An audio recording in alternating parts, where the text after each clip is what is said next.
बिस्मिल्लाहिर्रहमानिर्रहीम। अस्सलाम वालेकुम दोस्तों, आप देख रहे हो यूट्यूब और मैं हूं उमर। आज मैं आपको बताने लगा हूं कि ड्राइविंग लाइसेंस किस तरह से हासिल किया जाता है और बहुत ही आसान तरीका है। यूरोप की ऐसी कंट्री बताऊंगा जहां से आप ड्राइविंग लाइसेंस बहुत ही आसानी के साथ हासिल कर सकते हैं। शुरू करते हैं। सबसे पहले तो ये है कि जो कंट्री जो सबसे आसानी के साथ जो ड्राइविंग लाइसेंस देती है, इशू करती है, वो पुर्तगाल है। पुर्तगाल में ड्राइविंग लाइसेंस लेना बहुत ही आसान है, बल्कि लाइसेंस को चेंज कराना बहुत आसान है। उसमें सबसे पहले जिन जिन डॉक्यूमेंट्स की ज़रूरत पड़ती है वो मैं आपको बताता हूँ कि इसके लिए पुर्तगाल के लाइसेंस को चेंज करने के लिए या हासिल करने के लिए सबसे पहले आपके पास रेजिडेंस कार्ड होना बहुत ज़रूरी है पुर्तगाल का।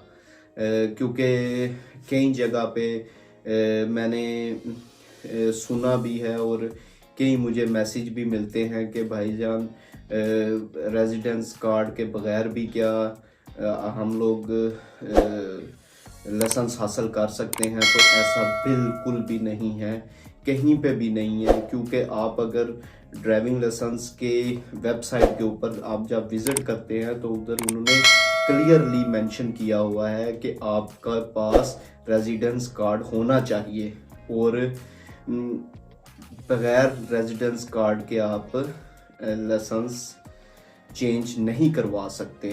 तो काफ़ी लोग ऐसे हैं, जो एक आध बंदे ने तो मुझे उनकी वीडियो वगैरह भी शेयर की है जिसके ऊपर उन्होंने बोला है जी रेजिडेंस कार्ड के भी आप लाइसेंस हासिल कर रहे। ऐसा कुछ भी नहीं है, क्योंकि उन्होंने क्लियर कट अपनी वेबसाइट के ऊपर ये मेंशन किया हुआ है कि रेजिडेंस कार्ड के बगैर आप लाइसेंस नहीं चेंज कर सकते। अब आपको क्या क्या डॉक्यूमेंट्स चाहिए वो मैं आपको बताऊंगा।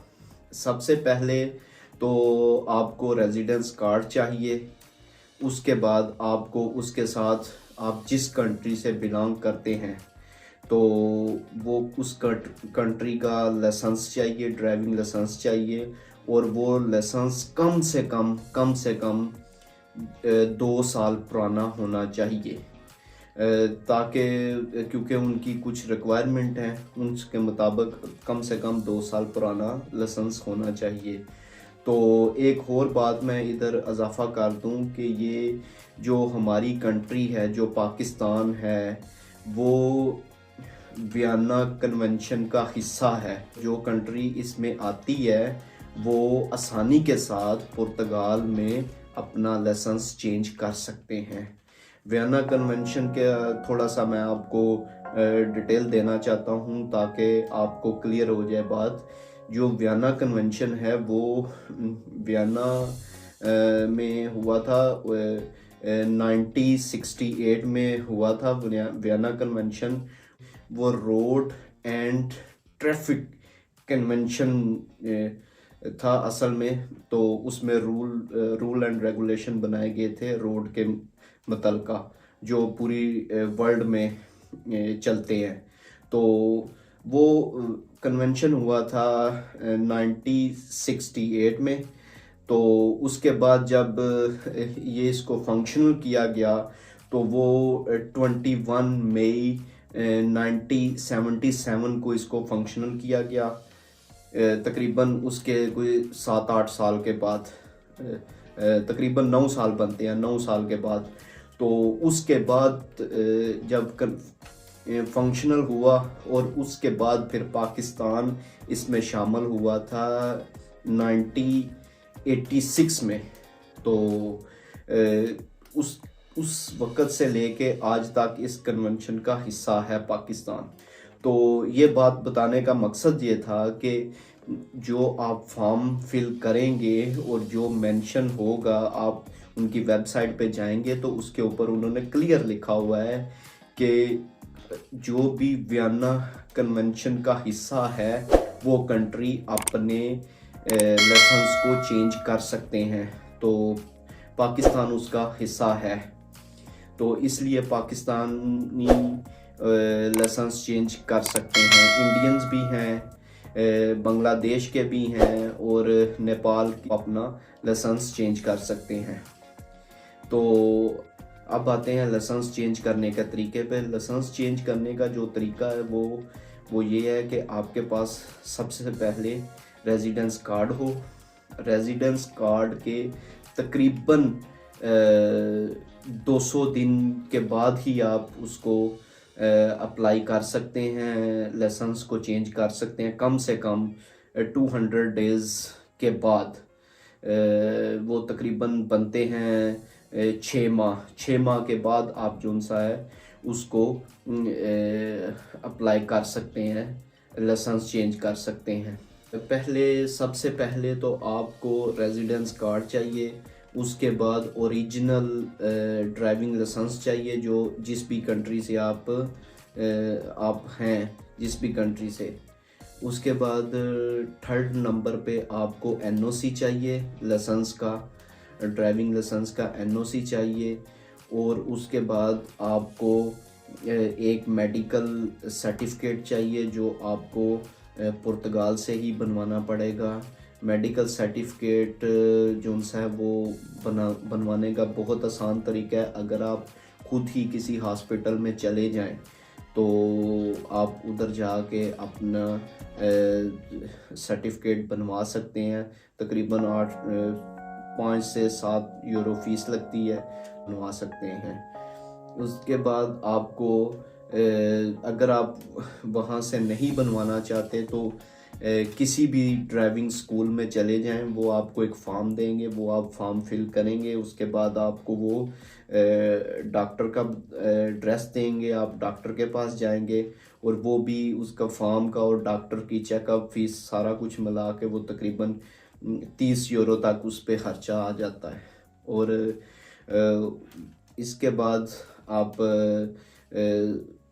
सर्टिफिकेट लेंगे, मेडिकल सर्टिफिकेट कोई इतना मुश्किल नहीं है। उसके अंदर 2-3 चीज़ें चेक की जाती हैं, आपकी आइज़, आँखों का टेस्ट, ब्लड, और फिज़िकली आपको देखा जाता है कि आप ड्राइविंग कर सकते हैं कि नहीं कर सकते। तो उसके बाद आपने ये डॉक्यूमेंट्स लेने हैं और लेके आपने वेबसाइट के ऊपर IMT की वेबसाइट के ऊपर आपने अपलोड कर देने हैं। तो वहाँ एक फॉर्म मिलेगा जो वेबसाइट से अवेलेबल होगा, वो फॉर्म आपने फिल करना है और ईमेल पे उनको सेंड कर देना है। उसके बाद फिर वो आपको रिटर्न उसके बदले में आपको ईमेल करेंगे और उसके ऊपर उसमें आपको बताया जाएगा कि आप अपनी फ़ीस जमा करवा दें। तो वो फ़ीस तकरीबन 30 यूरो फ़ीस होगी, वो आपने उनको ऑनलाइन जमा करवानी है। उसके बाद आपने थोड़ा वेट करना है और फिर आपको एक ईमेल आएगी। उस ईमेल पे आपको एक एड्रेस दिया जाएगा कि आपने अपने डॉक्यूमेंट्स, ओरिजिनल डॉक्यूमेंट्स आपने सबमिट करवाने हैं, आपने उनको पोस्ट करने हैं, जिसमें आपसे वो आपका original passport, residence card, driving licence और NOC और लाइसेंस को आपने कन्वर्ट करवाना है पुर्तगाली लैंग्वेज में। वो ज़रूरी है, पुर्तगाली लैंग्वेज में आपने कन्वर्ट करके अपलोड भी करना है और पुर्तगाली लैंग्वेज में उसको चेंज भी करवा के उनको सेंड भी करना है, बाय पोस्ट भी करना है। फिर उसके बाद फिर आपको वो ईमेल के ज़रिए या फ़ोन के ज़रिए या मैसेज के ज़रिए आपको वो बुलाएंगे। किसी भी ऑफिस में आप जाएंगे और जाके फिंगर और एक तस्वीर देंगे उनको। तो उसके बाद फिर आपके तकरीबन आपको 45 से 60 डेज़ तक आपको वेट करना पड़ेगा और आपने जो एड्रेस दिया होगा उस एड्रेस के ऊपर आपको लाइसेंस आपके घर पे आ जाएगा। तो ये था प्रोसेस लाइसेंस चेंज करने का तरीका। और अगर किसी भाई को इसकी किसी कोई बात की समझ ना आए तो वो मुझे कमेंट्स भी कर सकता है और मैसेज करके सवाल भी पूछ सकता है। तो बहुत शुक्रिया आपका। थैंक